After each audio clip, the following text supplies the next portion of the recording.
Welcome to my new course on Effective Learning on HTML. In this course, we will learn about basics of HTML.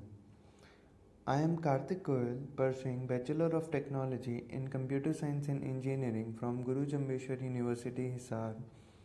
I am a web developer and I have good knowledge about HTML, CSS, JavaScript, jQuery, PHP and Node.js. My industry experience started with summer internship 2016 with Cardeko.com, and recently I have covered my summer internship 2017 with IO Directions company based on PHP.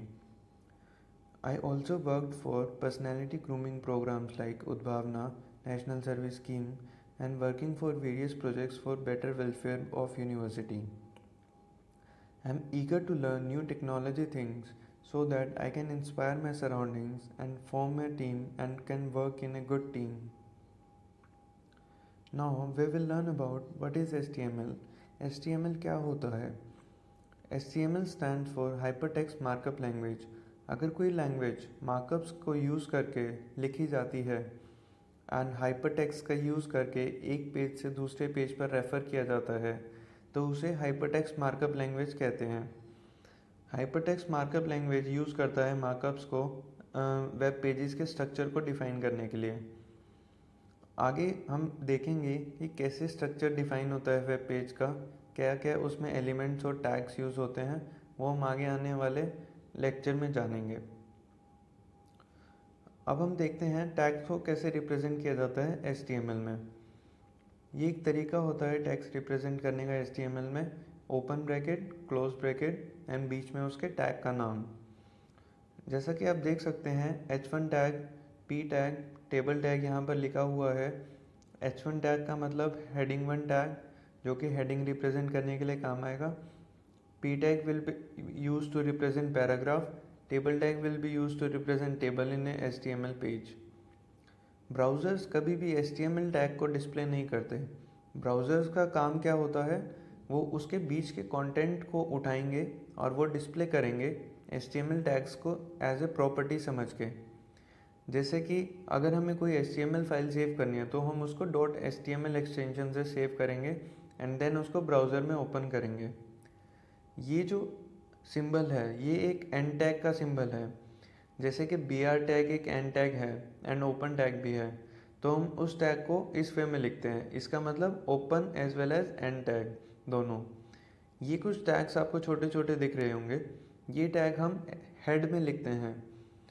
जैसे कि आने वाले lecture में हम देखेंगे head tag का क्या use होता है, तो ये सारे टैग्स हेड टैग में लिखे जाते हैं। Now we will see something about tags. कुछ बातें टैग्स के बारे में। जो भी टैग होगा उसका एक स्टार्ट टैग होगा, उसका एक एंड टैग होगा। एंड टैग हमेशा फॉरवर्ड स्लैश के साथ स्टार्ट होगा एंड उसे ही एंड टैग कहलाएंगे। और उसके बीच में जो कंटेंट लिखा होगा वो कंटेंट लिखा होगा जो हम डिस्प्ले करवाना चाहते हैं पेज पर। जब भी ये कंटेंट डिस्प्ले होगा तो HTML फाइल इसको उठाएगा और इसका मतलब समझेगा कि ये क्या कहना चाहता है, हेडिंग लिखना चाहता है, पैराग्राफ लिखना चाहता है इस कंटेंट को, एंड देन उसको वो डिस्प्ले करवा देगा। तो एक तरीके से ये चीज़ स्टार्ट टैग जो है वो कंटेंट की प्रॉपर्टी डिसाइड कर रहा है कि वो कैसा दिखेगा, कैसे बिहेव करेगा पेज पर। वो टेबल बनकर आएगा, रो बनकर आएगा, पैराग्राफ बनकर आएगा, हेडिंग बनकर आएगा इत्यादि। अब आप देख सकते हैं HTML का स्ट्रक्चर किसी भी पेज पर वो कैसे डिस्प्ले होता है। HTML को हम दो हिस्सों में डिवाइड करते हैं, एक हेडिंग टैग और एक बॉडी टैग। हेडिंग टैग क्या करता है, किसी भी डाटा का इंफॉर्मेशन देना। It is data about data जो कि हम बॉडी टैग में लिखेंगे, उसकी इंफॉर्मेशन प्रोवाइड करना। जैसे कि Meta tags, link tag, style tag and many more tags like title tag. Title क्या करता है, पेज के टाइटल को डिफाइन करता है। एंड बॉडी टैग क्या करेगा, जो भी हम इसमें कंटेंट लिखेंगे वो पेज पर डिस्प्ले होगा हमारे ब्राउज़र में। जैसे कि हेडिंग टैग लिख सकते हैं, पैराग्राफ टैग लिख सकते हैं, टेबल टैग लिख सकते हैं एंड बहुत सारे ऐसे टैग्स हैं जो हम बॉडी टैग में लिख सकते हैं। तो बॉडी बेसिकली क्या कर रही है, बॉडी उस पेज पर ब्राउज़र पर दिखाने के लिए जो भी हम डाटा लिखेंगे वो बॉडी के अंदर लिखेंगे।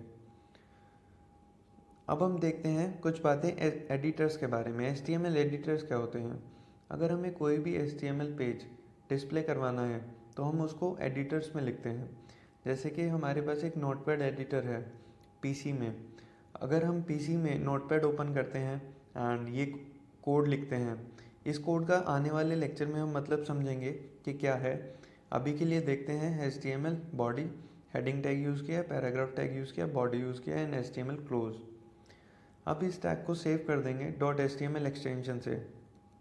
याद रहे ये एक्सटेंशन बहुत ज़रूरी है .html, अदरवाइज़ आपका टैग डायरेक्टली डिस्प्ले हो जाएगा एंड कंटेंट में कोई फ़र्क नहीं लगेगा आपको।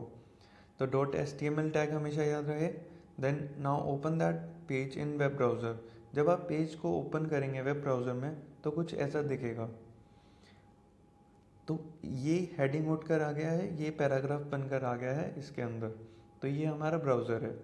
तो इस तरीके से हम HTML एडिटर्स को यूज़ करते हैं कोई भी HTML पेज ओपन करने के लिए। Now we will see something about HTML elements. There are several HTML elements that we use in HTML like heading tag, paragraph tag. Paragraph tag is used to represent paragraphs in body. BR tag, especially BR tag is used to represent next line, and it is closing tag. Closing tag we will study in upcoming lectures. Pre tag is used to represent pre-formatted text. As we write in body tag, the content will represent as it is if we are writing it in pre tag. B tag, bold, it will represent the bold character of font, and strong tag will represent important text, and I tag will represent italic text, and div tag is used to represent division in HTML. There is a lot of work which we'll be using with div tag. Div tag basically किसी भी group of tags को combine करने के लिए काम आता है ताकि एक वो हम डिवीज़न बना सकें। जैसा कि आप एग्जांपल ही देख सकते हैं, ये एक डिवीज़न की तरह है। ये हमारा टेबल एक डिवीज़न की तरह काम कर रहा है जो कि एक कलेक्शन कर रहा है टैग्स एंड उनके पर्पसेस का। अब हम एग्जांपल देखते हैं कुछ के HTML एलिमेंट्स कैसे यूज़ हो रहे हैं। उससे पहले हम देखते हैं HTML स्टाइल्स क्या होता है। HTML स्टाइल्स होता है अगर हमें किसी भी HTML टैग की कुछ स्टाइल चेंज करना है कि वो कैसा दिखे, कलर कैसा हो उसका, या फॉन्ट फैमिली कैसी हो, तो हम उसके लिए स्टाइल एट्रीब्यूट यूज़ करते हैं।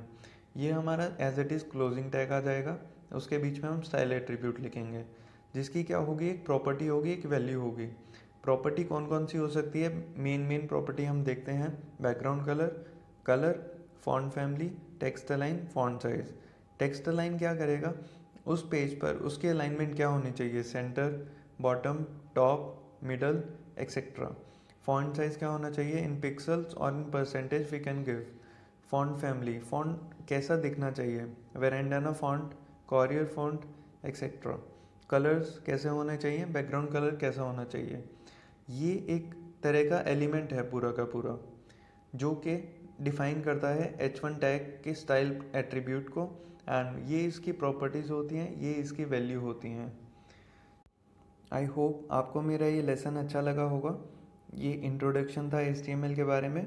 आने वाले लेक्चर्स में हम जानेंगे लिस्ट को कैसे यूज़ करते हैं, इमेजेस को कैसे यूज़ करते हैं, ऑर्डर लिस्ट अनऑर्डर लिस्ट को कैसे यूज़ करते हैं, स्टाइल टैग को कैसे और अच्छे से यूज़ कर सकते हैं, CSS से कैसे हम अपनी HTML अच्छा बना सकते हैं।